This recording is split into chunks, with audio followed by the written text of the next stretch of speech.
എന്താടാ പഠിക്കാനൊന്നുമില്ലേ? ഉമ്മ എവിടെയാ?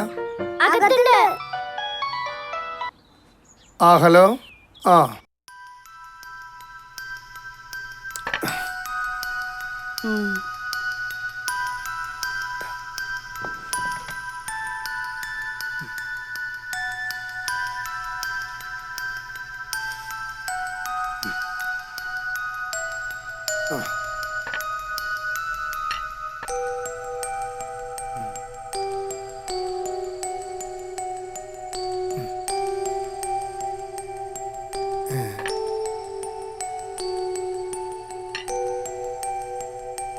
എടി എന്താ ഇതൊക്കെ? എടി നിനക്ക് എന്താ പറ്റി? ഇത് ഒരുപാട് പലഹാരങ്ങളുണ്ടല്ലോ, നിനക്കിത് എന്താ പറ്റി? നീ എവിടേക്കാണ് ഈ ഒരുങ്ങി പുറപ്പെട്ട് നിക്കണത്? നീ എവിടേക്കാ പോണേ?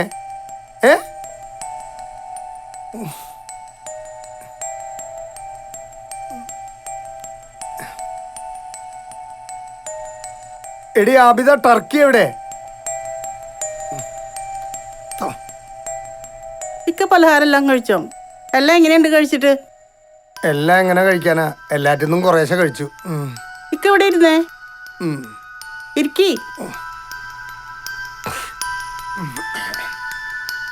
ഇതിലേത് പലഹാരത്തിന് ഏറ്റവും കൂടുതൽ രുചി?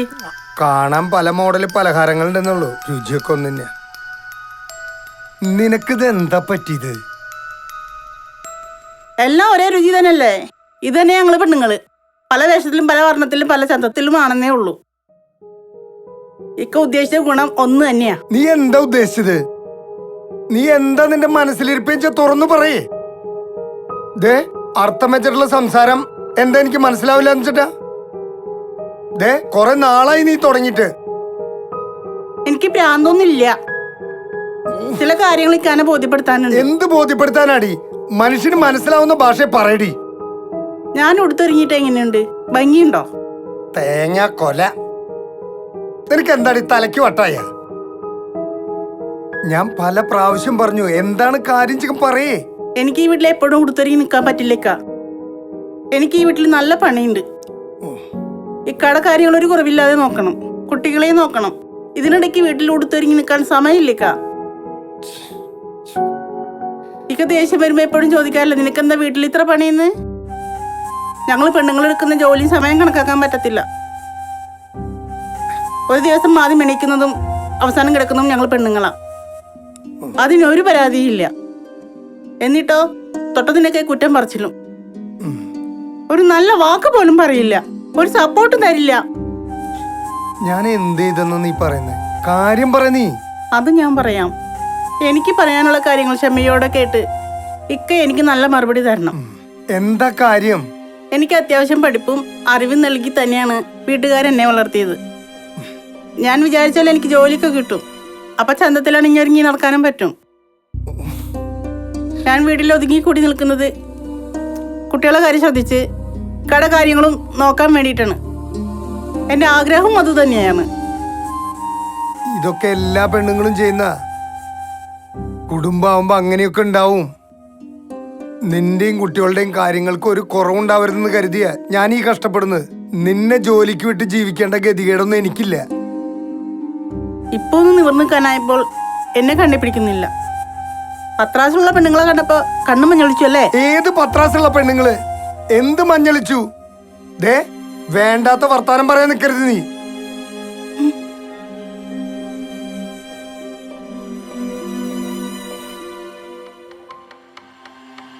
ഈ പെണ്ണേതാ? ഇവളുമായിട്ട് എന്താ ഏർപ്പാട്? എടി, കൊച്ച വെക്കണ്ട, എനിക്കിത് മാത്രം അറിഞ്ഞാ മതി. ഞാൻ കുറെ കാലായി തീ തിന്നാൻ തുടങ്ങിയിട്ട്. ഇതാരാ നിനക്ക് അയച്ചു തന്ന്? ഇതാരാന്ന് ചോദിച്ചാൽ അതിനുള്ള മറുപടി പറഞ്ഞാ മതി. ഓ, ഇതെന്റെ കടയിൽ വരുന്ന സ്ഥിരം വരുന്ന ഒരു കസ്റ്റമറാണ്. അങ്ങനെയുള്ള ഒരു പരിചയം മാത്രമേ എനിക്കുള്ളൂ. അവരായിട്ട് വേറൊരു ബന്ധം എനിക്കില്ല. ദേ, ഞാനൊരു കാര്യം പറഞ്ഞേക്കാം. ഞാൻ എന്റെ ബിസിനസ്സുമായി പൊരുത്തപ്പെട്ടു പോകുമ്പോ പലരോടും നല്ല നിലയിൽ ഇടപെടും. അതെന്റെ ബിസിനസിന്റെ ഭാഗമാണ്. ദേ, ആരെങ്കിലും കുത്തിത്തിരിപ്പുണ്ടാക്കി നിന്റെ മനസ്സിളക്കാൻ ശ്രമിച്ചിട്ടുണ്ടെങ്കിൽ അത് ഇപ്പൊ നിർത്തിക്കോണം. അല്ലെങ്കിൽ ഞാൻ ആരാണെന്ന് നീ അറിയും. അത് തന്നെ ഞാനും പറഞ്ഞത്. ഇതിന്റെ സത്യം എനിക്കറിയണം, അല്ലെങ്കിൽ ഞാൻ ആരാണെന്ന് എനിക്ക് അറിയൂ. ഫോട്ടോ മാത്രമല്ല, അവളായിട്ട് കിന്നരിച്ച് സംസാരിക്കുന്നതും എന്നെ പറ്റി മോശമായി സംസാരിക്കുന്നതും ഇതിലുണ്ട്. ഞാൻ പരിഷ്കാരമില്ലാത്തവളല്ലേ, വൃത്തിയില്ലാതെ നടക്കുന്നവളല്ലേ. ഇക്കാടെ ആഗ്രഹങ്ങൾക്കും ആവശ്യങ്ങൾക്കും എനിക്ക് പ്രാപ്തിയില്ല. അവളെ കാണാതിരിക്കാനും പറ്റുന്നില്ല. എന്തൊക്കെ തോന്നിച്ചാ അവളോട് പറഞ്ഞിരിക്കുന്നേ? എടി, അതൊക്കെ ഞാൻ വെറുതെ പറഞ്ഞതാ. ഞാൻ എന്റെ ഫോണിലല്ല വിളിച്ചത്, ഗിരിയുടെ ഫോണിലാ. നീ അവനോട് ചോദിച്ചു നോക്ക്, അവൻ പറയും നിന്നോട് സത്യം. അല്ലെങ്കിൽ നീ ബാബു ചേട്ടനോട് ചോദിച്ചു നോക്ക്. കണ്ണി കണ്ട പെണ്ണുങ്ങളോട് കൊഞ്ചിക്കൊഴയാൻ പോയിട്ട് വീട്ടിൽ വരുമ്പോ തൊട്ടത്തിற்கு എന്നോട് ദേഷ്യം. ഇനി ഞാൻ വീട്ടിൽ ഇതുപോലെ ഒരുങ്ങിയിരുന്നോളാം. വീട്ടിലെ പണിയെല്ലാം എടുത്തിട്ട് കടയിൽ പോയാൽ മതി. നന്ദിയില്ലാത്ത വർഗം.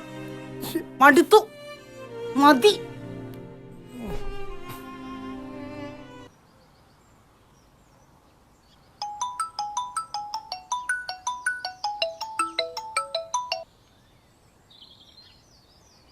ഉപ്പപ്പ, വേഗം വായോ, ഇവിടെ ഉമ്മിയും ഉപ്പിയും കൂടി ഭയങ്കര വഴക്കാ. നീ ഉപ്പാടയില് ഫോൺ കൊടുത്തേ? ഫോണൊന്നും കൊടുക്കാൻ പറ്റില്ല. വിളിച്ചൂന്ന് പറഞ്ഞാൽ ഞങ്ങളെ തല്ലും. ഉപ്പപ്പ വേഗം വായോ. ഇങ്ങടാടി.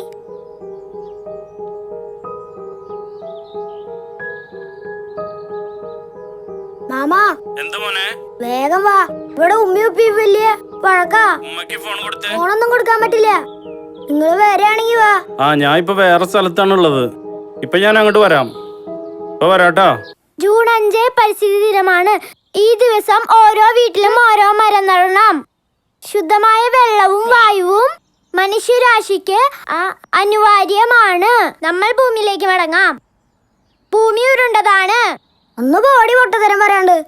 ഇപ്പൊ ഭൂമിയിലല്ലേ? നിന്റെ ഉപ്പാപ്പാന്റെ തല ഉപ്പാപ്പാന്റെ തലയല്ല, നിന്റെ തല ഉരുണ്ടത്.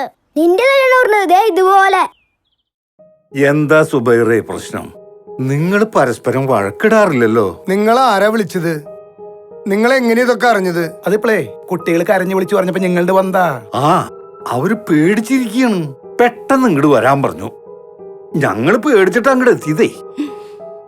ആബിദ, എന്താ ഇവിടെ ഉണ്ടായത്? പതിവില്ലാണ്ട് എന്റെ മുഖം വല്ലാണ്ട് വാടിയിരിക്കണ്ടല്ലോ.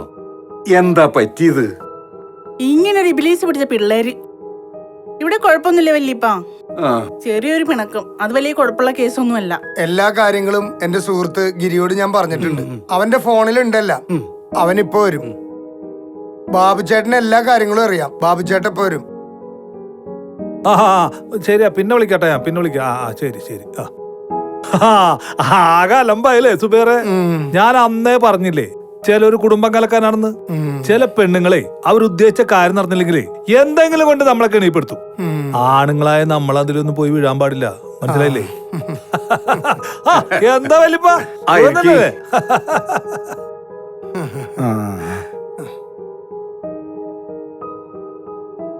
ആബിദ, സുബൈറിന്റെ ഭാഗത്ത് ഒരു തെറ്റ് പോലും ഉണ്ടായിട്ടില്ല. ആ പെണ്ണിന്റെ ഉള്ളിരിപ്പറിയാനേ ഞാൻ നിർബന്ധിച്ചിട്ടാണ് സുബൈർ ഫോൺ ചെയ്തത്.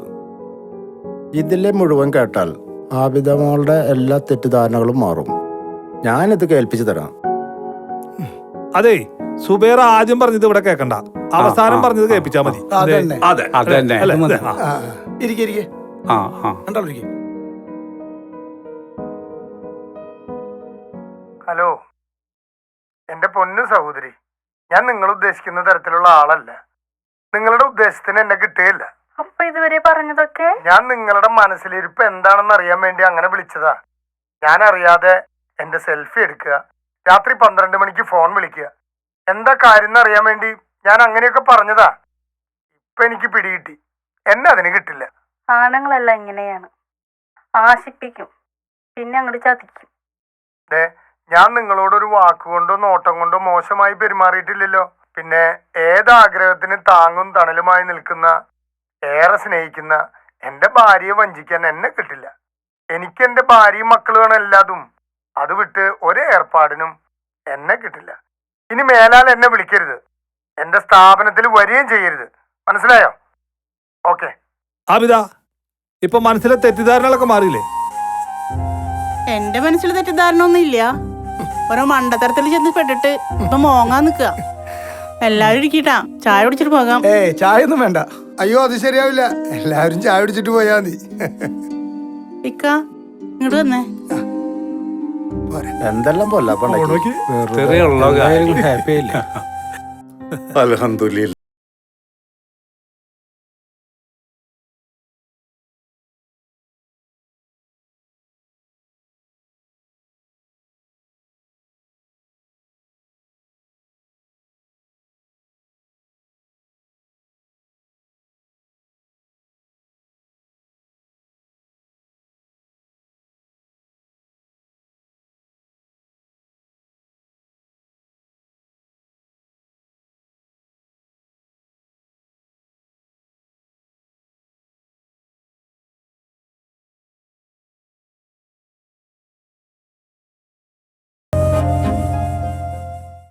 ആ, എന്താ പ്രേമേച്ചിയെ? ഇവിടെ ആൾക്കാരെ കൂട്ടം കണ്ടപ്പോ കേറിയതാ.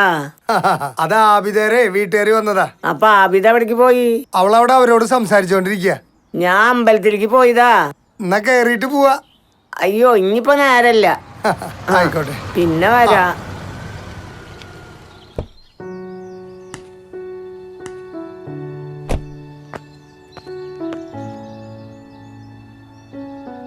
ആബിദ,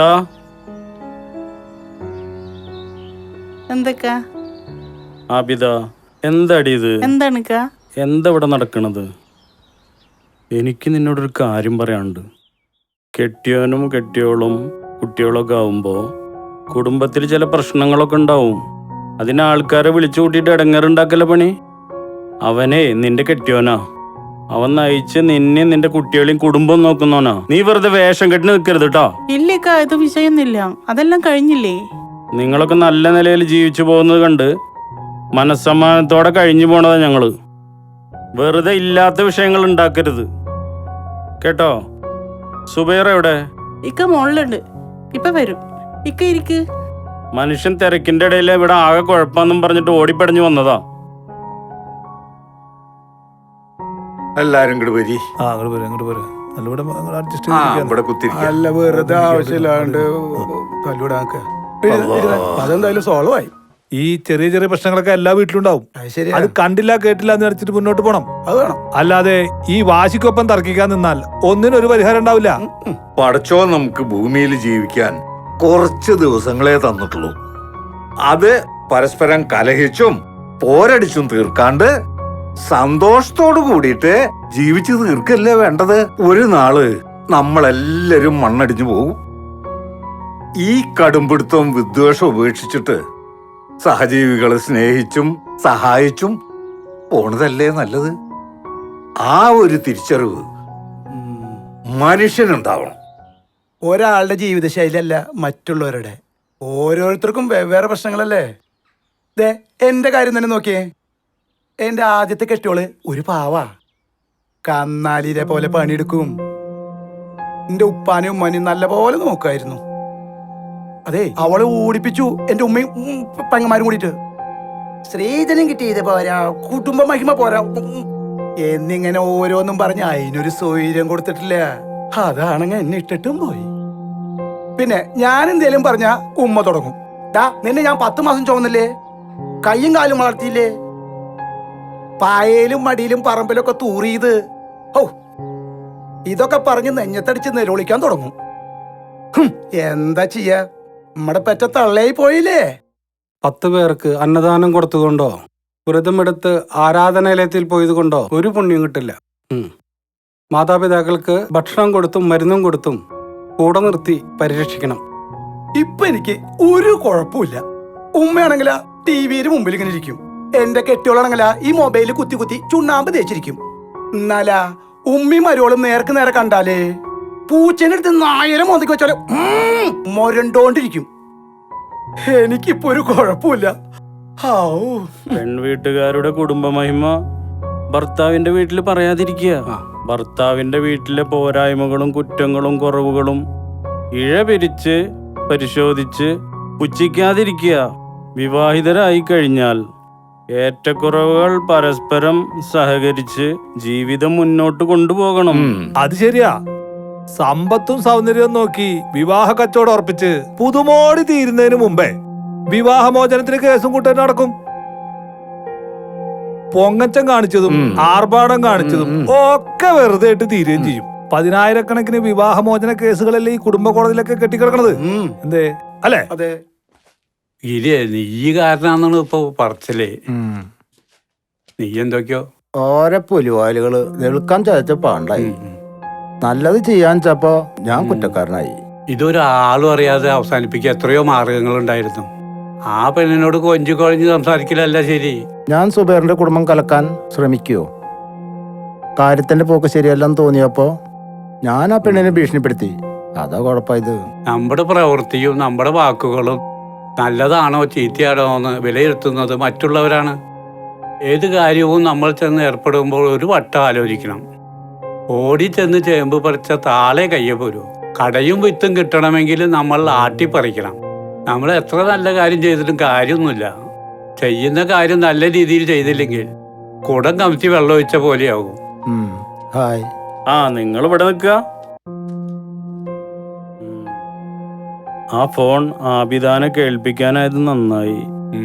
ഈ ഒരു നിസ്സാര കാര്യം മതി ഒരു കുടുംബം കലങ്ങാൻ. ആ പെണ്ണിനെ സൂപ്പിച്ച് സംസാരിച്ച് ശരിയായില്ല. എന്തെങ്കിലും സംഭവിച്ചാൽ ആ സംഭാഷണം ആ പെണ്ണ് പോലീസ് സ്റ്റേഷനിൽ കേൾപ്പിച്ചാൽ എന്തുണ്ടാവുക? പ്രശ്നം ഇവിടെ കൊണ്ട് തീരുവോ? ആ പെണ്ണിന്റെ ഭർത്താവിന് അതിന്റെ സംശയമാണത്രേ. അതിന് ഈ മാർഗം സ്വീകരിക്കുക ഒക്കെ കണക്കാ. സംശയരോഗം തന്നെ ഒരു മാറാവിപത്താണ്. പങ്കാളിയുടെ മാനസികവും ശാരീരികമായ ഘടനകള് അതിനനുസരിച്ച് വേണ്ടേ പങ്കാളിയെ തിരഞ്ഞെടുക്കാൻ? ദാമ്പത്യ അച്ചടക്കത്തെ കുറിച്ച് അറിവില്ലായ്മ. അതെ, നിങ്ങൾ സംസാരിച്ചിരിക്കും, ഞാൻ അങ്ങോട്ടൊന്ന് പോട്ടെ. ആ ശരി. അപ്പൊ എല്ലാ കാര്യത്തിലും ഒരുമിച്ച് അങ്ങോട്ട് ചെയ്യാം. പിന്നെന്താ എന്നാ എല്ലാവരും വാ, ചായ കുടിക്കാം. ചായ കുടിക്കാം. എന്നാ കുടിക്കാ.